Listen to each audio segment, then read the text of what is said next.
Terrace, obviously now that you've had a chance to watch the film and just kind of study everything that happened offensively, I mean, just kind of what were your, I guess, big takeaways and how, you guys had that chemistry with Miles on Saturday? I can say that our chemistry really it clicked He's well. muted. Oh, Sorry. good. No, you're good. Terrace, We're click good on here. Miles. All right, you can react to the question.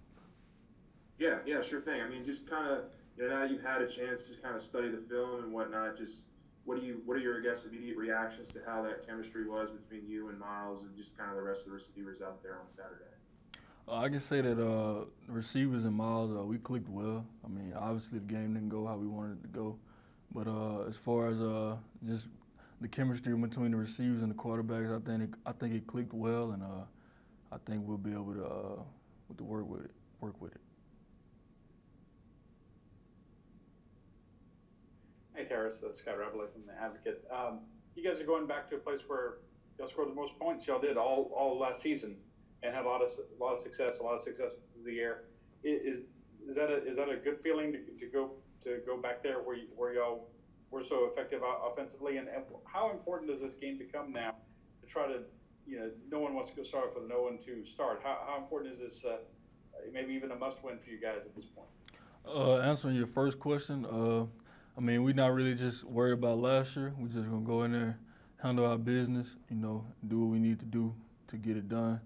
And answering your second question, we're gonna go out, we're gonna go down there and just do what we have to do, and try to execute and try to get back on the right track from last week from the loss, and we just gonna have to do what we gotta do. Terrace, you had a solid game against Mississippi State, but your counterpart, Jeray Jenkins, also had a solid game, 5 catches, 85 yards. What can you say about his progress on the team? His progress has been tremendous since his freshman year all the way up to now. He's a very hard worker, and I'm just glad to see it finally paying off for him.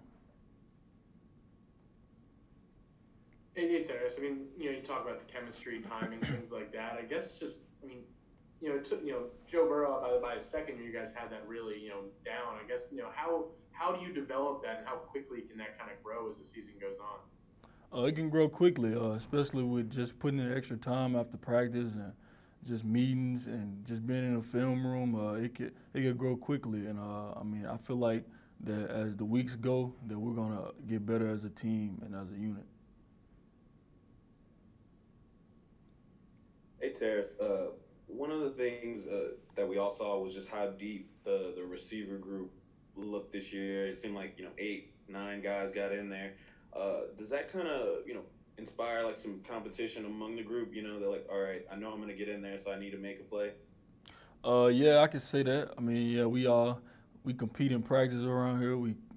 Whenever it's time to play, we want to make sure everybody's ready to play. Whenever their number is called. So, I mean, I think that it's good that we have multiple receivers that's able to get in and be able to showcase what they got.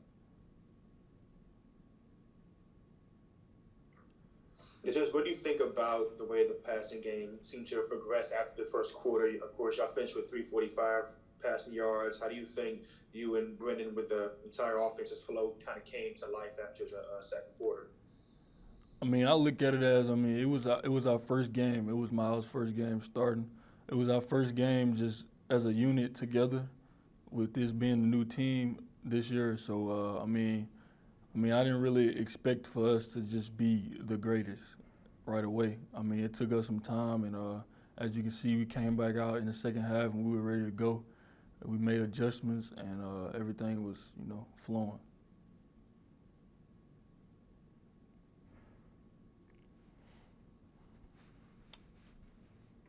Hey, Terrace, this is Josh Sibley with Louisiana Gridiron Football. This past week you were 8 of 10 with 122 yards and 2 touchdowns. Do you kind of feel with Miles that you're picking up where you left off from last season? Yes, sir, most definitely. I feel like even with Miles, I'm able to do what I need to do and to contribute to the team.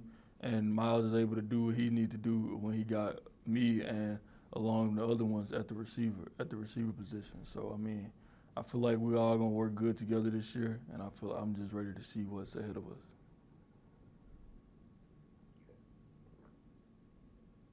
Hey Terrace, Jared Roser, TigerDetails.com. Wanted to ask you a little bit more detail about Jure. What stands out about his game? When you kind of break down his skill set and his strengths, what stands out to you, and how much of an impact can him having those type of games like Saturday mean for this offense as a whole through the season? Jure is a real persistent route runner. He's a very consistent player. I mean, he's got great hands. He can catch in traffic.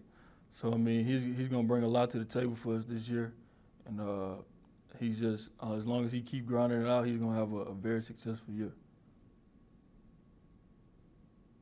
Hey Terrace, Brooks Cabina from The Advocate. I remember last year y'all talked about going through the summer with 10,000 catches to kind of fix some of the drops issues the year before. Was this summer just strange? Did y'all get through that same kind of workflow this summer?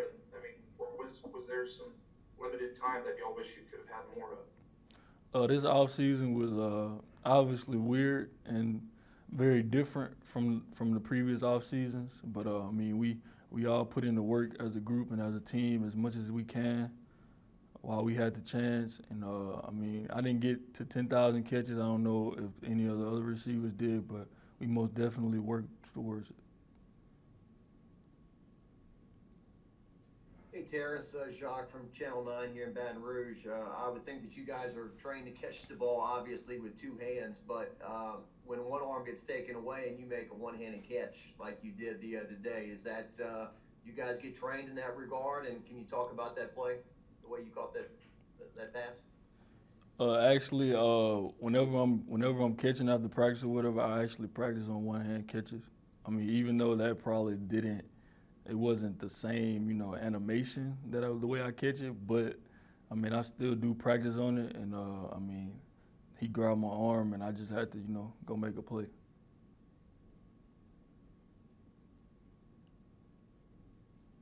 Hey Terrace, Michael from Channel 2 here in Baton Rouge as well.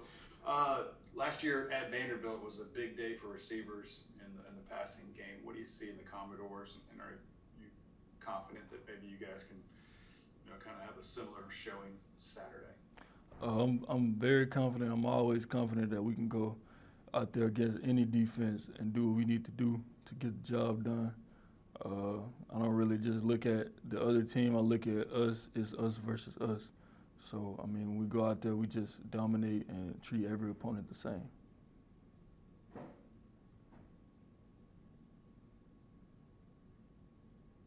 Hey Terrace, obviously you guys are going to be, focusing a lot on freshman receivers this year, and obviously Eric and Kayshawn and Coy all had some snaps on Saturday.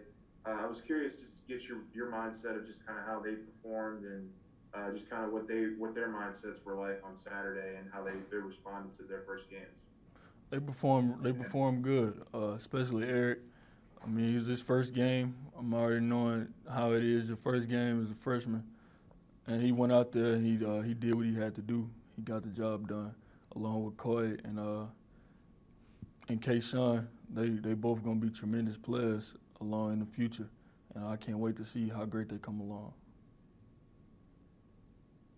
Hey Terrace, Brooks again from The Advocate. Miles Brennan was talking about it last Saturday that they drop back and zone a lot. Whenever a team does that and starts taking away passing lanes, how y'all start developing routes? Is it somewhere where y'all have to kind of play park ball a little bit, find kind of creative ways to get open? Could you kind of take us through maybe some of those situations whenever, cover seems to be closed? I mean, it's kind of just like a field thing. I mean, it's just activating your football IQ whenever you're out there. I mean, if you just got to extend plays with your mind, make adjustments on the sideline, it all just comes with just getting together as a team and making good adjustments in order to win.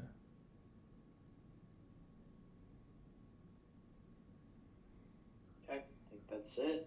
Appreciate it, Terrace. Sure, thank y'all.